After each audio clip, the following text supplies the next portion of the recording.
Hey guys, I hope you are doing well. I am Prithvi. So आज हम discuss करेंगे वैदिकोत्तर साहित्य के बारे में।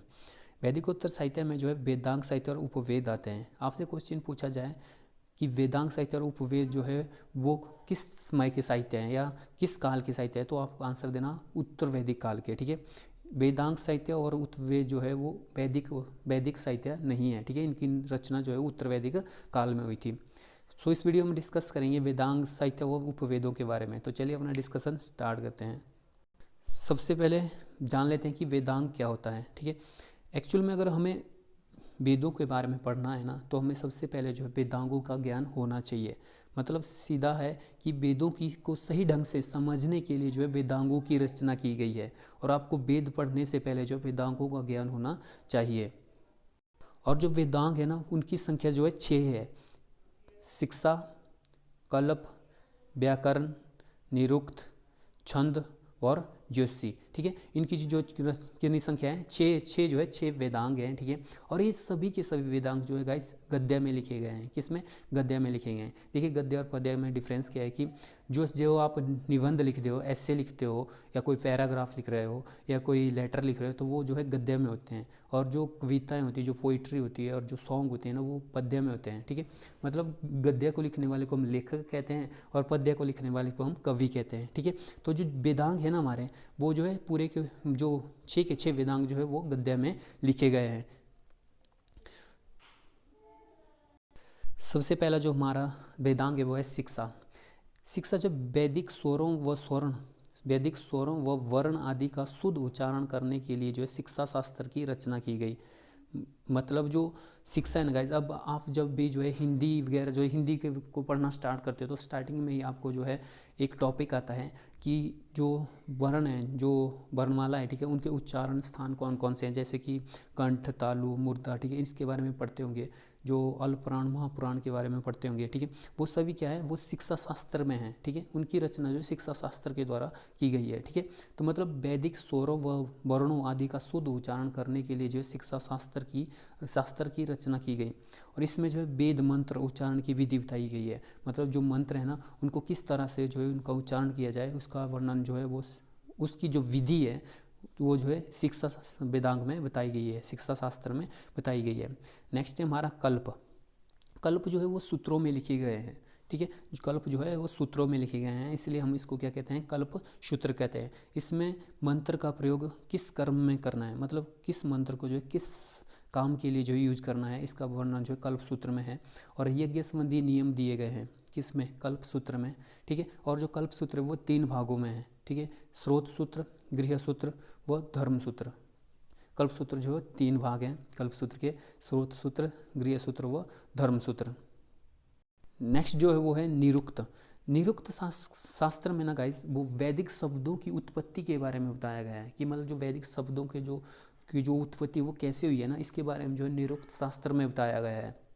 और निरुक्त शास्त्र पर सबसे पुरानी, सबसे प्राचीन या सबसे जो पुराना जो ग्रंथ है ना, वो यास्क द्वारा रचित, मतलब यास्क द्वारा लिखा गया है। वो कौन है? निरुक्त। देखिए, कोई भी टॉपिक होता है, ठीक है, उस पर जो है, या कोई भी शास्त्र है ना, या कोई भी बुक है, उस पर कई बुकें लिखी जाती हैं। मतलब कोई भी ग्रंथ है, ठीक है, उस पर कई ग्रंथ लिखे जाए या कई किताबें लिखी जाती हैं। तो इसी तरह जो निरुक्त शास्त्र पर भी जो है कई किताबें लिखी गई, और उसमें सबसे जो पुरानी है वो यास्क द्वारा रचित निरुक्त है। ओके, नेक्स्ट है हमारा व्याकरण। व्याकरण जो है ना, वो भाषा को वैज्ञानिक शैली प्रदान करने के लिए जो व्याकरण की रचना की गई। ठीक है, मतलब कोई भी लैंग्वेज है, ठीक है, उसको पढ़ने से पहले जो आप उसका व्याकरण पढ़ते हो, ठीक है, उसका ग्रामर वाला पोर्शन सबसे पहले पढ़ते हो, उसके बाद ही आप उसके बारे में पढ़ते हो। जैसे कि इंग्लिश के बारे में इंग्लिश ग्रामर, हिंदी के बारे में हिंदी ग्रामर, संस्कृत के बारे में संस्कृत ग्रामर को पढ़ना ज़रूरी होता है। तो मतलब भाषा को जो है एक साइंटिफिक, मतलब या वैज्ञानिक शैली प्रदान करने के लिए जो व्याकरण की रचना की गई है। अगर बात करें व्याकरण की, सबसे पुरानी जो ग्रंथ है वो पाणिनि है। ठीक है, एग्जाम में सबसे ज़्यादा पूछा जाने वाली बुक या ग्रंथ पाणिनि। ठीक है, किसके द्वारा रचित है? अष्टध्यायी के द्वारा। तो व्याकरण पर सबसे पुरानी जो ग्रंथ है या सबसे पुरानी जो किताब है वो पाणिनि है, जो अष्टध्यायी द्वारा रचित है या अष्टध्यायी द्वारा जो है लिखी गई है। और जो अष्टध्यायी थे वो नंद वंश, जिनकी नंद वंश मतलब नंद वंश के समय के थे। मतलब महापद्मानंद ने जो है नंद वंश की स्थापना की थी, तो महापद्मानंद के समय के थे पाणिनि। ठीक है, मुझको लगता है मैं थोड़ा गलत बोल गया। जो व्याकरण पर जो सबसे प्राचीन ग्रंथ है वो है अष्टाध्यायी, ठीक है। अष्टाध्यायी जो है व्याकरण पर सबसे पुराना ग्रंथ है और इसको लिखा है पाणिनि ने। किसने? पाणिनि ने। और एग्जाम में ज़्यादातर ये पूछा जाता है कि अष्टाध्यायी जो किसके द्वारा लिखी गई, तो पाणिनि द्वारा जो है अष्टाध्यायी जो है किस विषय से संबंधित है, तो व्याकरण से संबंधित है, ठीक है। और जो पाणिनि थे वो महापद्मानंद के समय के थे, ठीक है, जो जिन्होंने जो है नंदवंश की स्थापना की थी। नेक्स्ट है हमारा छंद। वेदों को छंदों में लिखने के लिए जो छंद शास्त्र की रचना की गई, मतलब वेदों को जो छंद में लिखना था तो इसलिए जो है छंद शास्त्र की रचना की गई। और छंद शास्त्र पर अगर हम बात करें, सबसे पुराना जो ग्रंथ है वो पिंगल द्वारा रचित है, ठीक है, पिंगल द्वारा रचित छंद शास्त्र है, ठीक है। नेक्स्ट हमारा ज्योतिष शास्त्र। ज्योतिष शास्त्र क्या होता है? आज का मतलब आज के टाइम में सबसे ज़्यादा फेमस है। वैदिक यज्ञों व अनुष्ठानों के समय का ज्ञान होता है, मतलब कौन सा यज्ञ कौन सा अनुष्ठान जो है कब और किस टाइम करवाना है। मतलब आप जब भी जाते हो ज्योतिषी के पास जाते हो ना, ठीक है, तो कहीं गृह प्रवेश करना हो या कुछ भी मतलब अच्छा काम करना हो या कुछ भी काम करना हो, तो सबसे पहले आप क्या करते हो, एक शुभ मुहूर्त निकालने के लिए जो है कहाँ जाते हो? ज्योतिषी के पास जाते हो। तो वही बात जो है यहीं पर बताई जा रही है कि ज्योतिष शास्त्र में जो है वैदिक यज्ञों व अनुष्ठानों के समय का ज्ञान होता है और काल का ज्ञान होता है। काल का क्या है? मतलब आप जाते हो कि जब ज्योतिषी के पास जाते हो तो ज्योतिषी क्या कहता है कि आप पर जो राहु केतु ब्ला ब्ला ऐसे ऐसे ग्रहों का जो है आप पर जो प्रभाव है, तो मतलब इनका बारे में जो वर्णन का है ज्योतिष शास्त्र में है।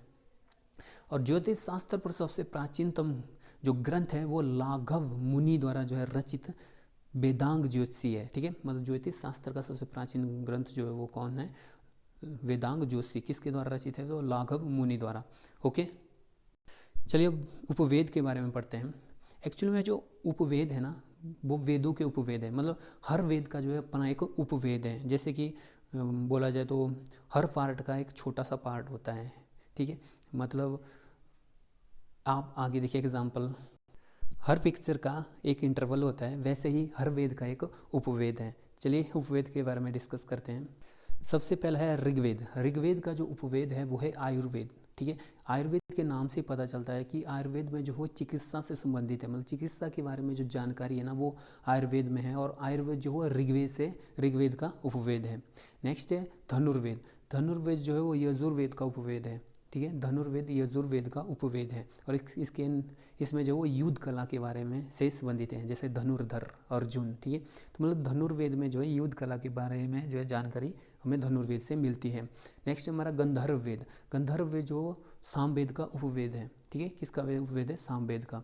और सामवेद तो नेचुरली हमने बात की थी कि सामवेद में जो है वो भारतीय संगीत का जनक जो है हमें सामवेद को मानते हैं। तो जो गंधर्व वेद है ना यह संगीत कला से संबंधित है। नेक्स्ट है हमारा शिल्प वेद। शिल्प वेद जो है अथर्ववेद का उपवेद है। और इस शिल्प वेद में किसके बारे में जानकारी मिलती है? शिल्प कला से संबंधित जानकारी मिलती है। और शिल्प कला के तो हमारे यहाँ बहुत सारे एग्जाम्पल हैं, लाल किला, आगरा, ठीक है। तो शिल्प कला के बारे में जो है शिल्प कला से जो संबंधित है वो कौन है? शिल्प वेद है। और अथर्ववेद का जो है उपवेद है।